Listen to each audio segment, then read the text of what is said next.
Hi, everyone. I'm Miss Karen at Adams Memorial Library. Thank you very much for joining me for another book report. Now, sometimes, I don't know about you, but sometimes I just want to read something silly.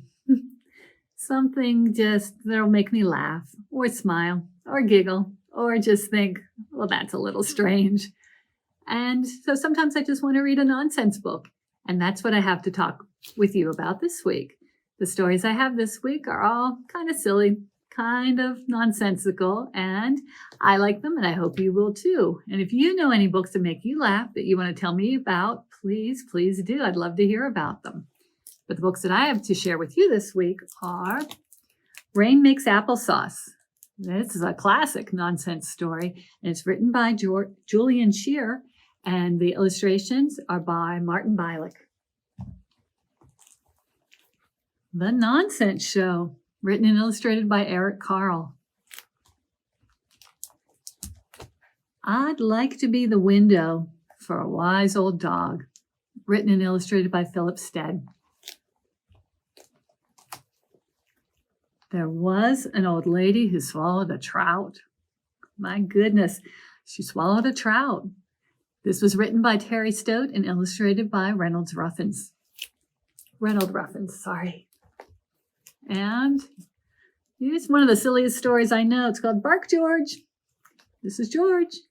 And Bark George was written and illustrated by Jules Feiffer. And finally, Jabberwocky.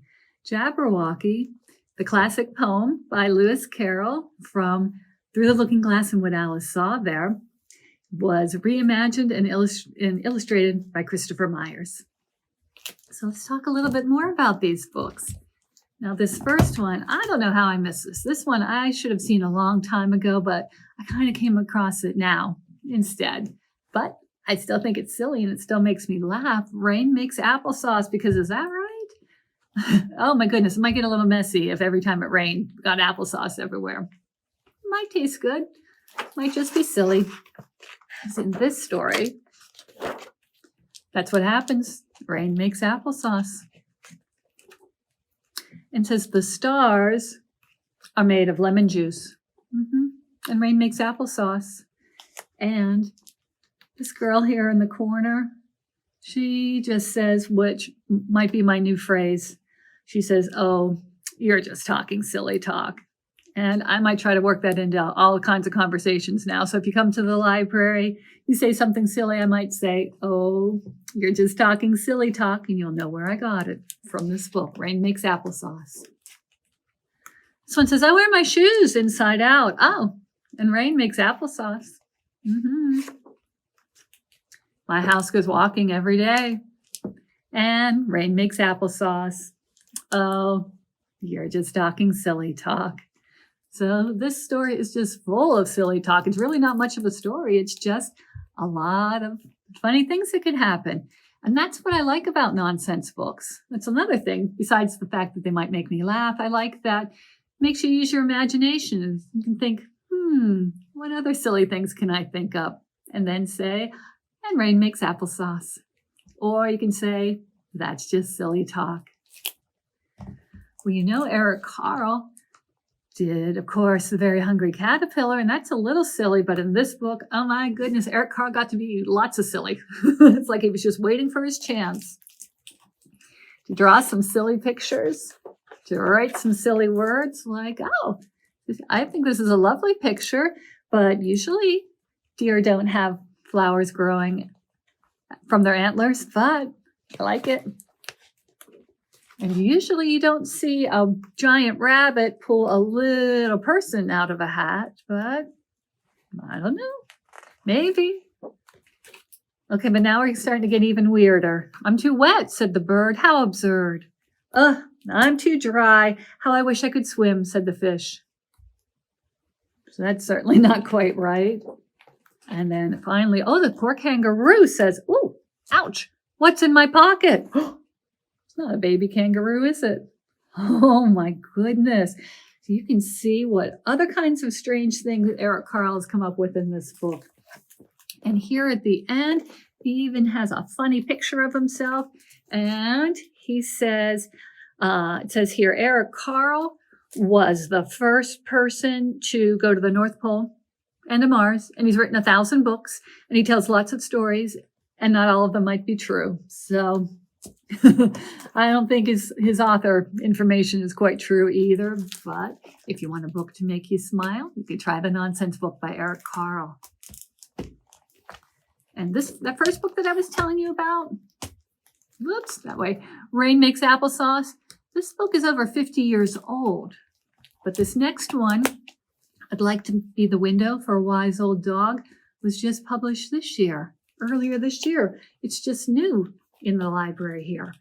So that's the other good thing about nonsense. You can read old nonsense or new nonsense, but what if there was an old dog and maybe she doesn't take very long walks anymore, but maybe she just likes to look out the window and see what she could see.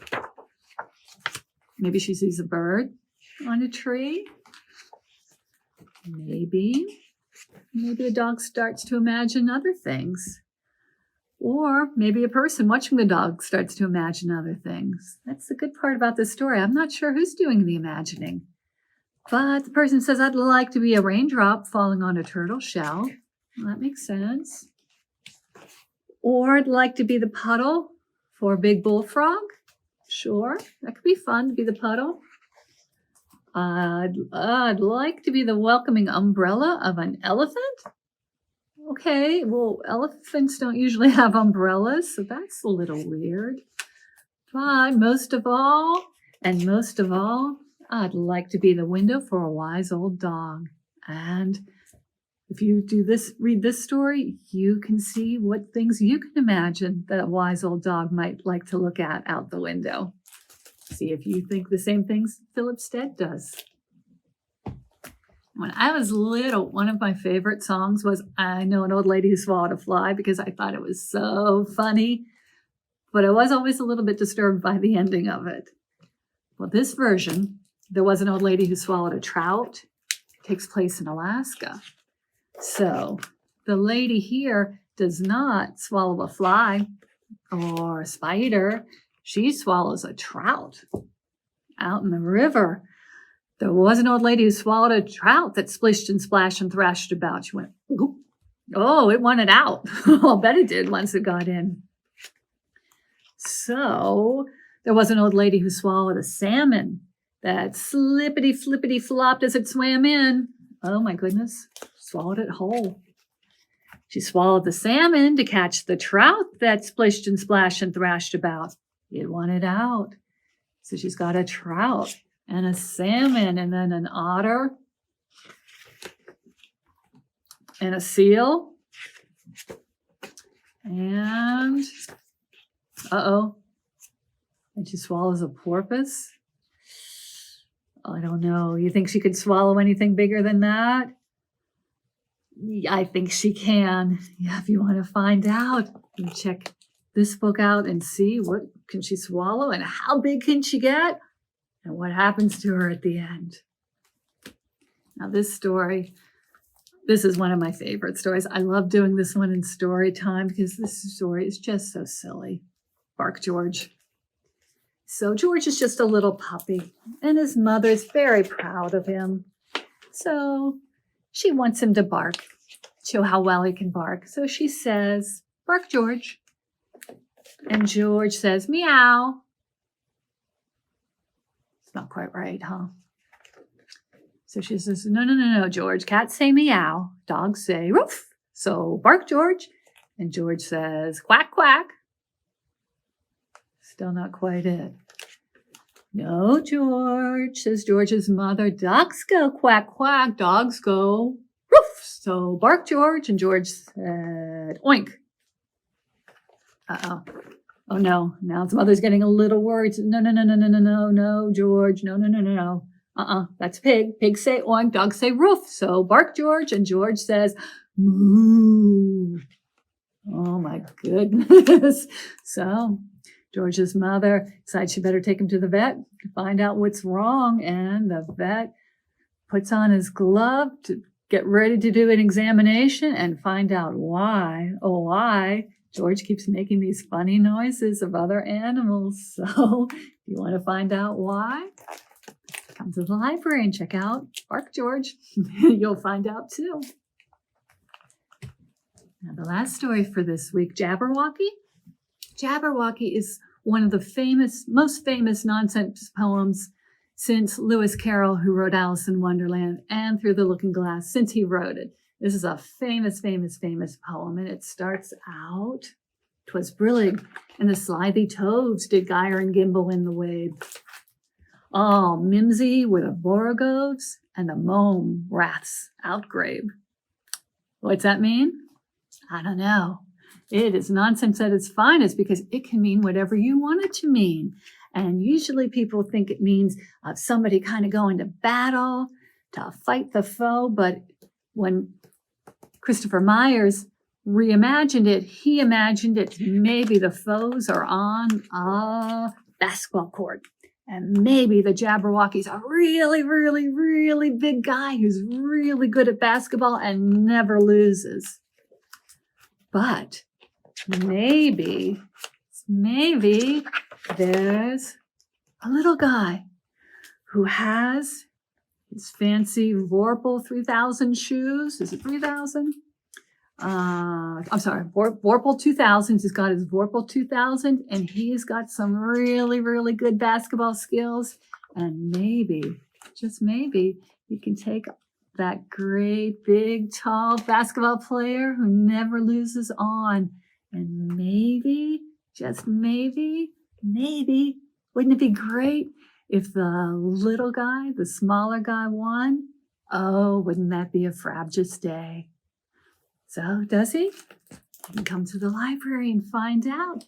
Check out Jabberwocky and see if it makes you imagine, in a different situation too. Maybe any of these books will make you imagine your own kind of story. So, please, if you'd like to check any of these out, come down to the library, check them out. If you have any other nonsense stories you'd like me to look at, please let me know. You can ask at the library, tell me about them, or you can email at kids@adamslib.org. So thanks very much for watching, friends. I'll see you next time. Bye-bye, everybody. Thank you.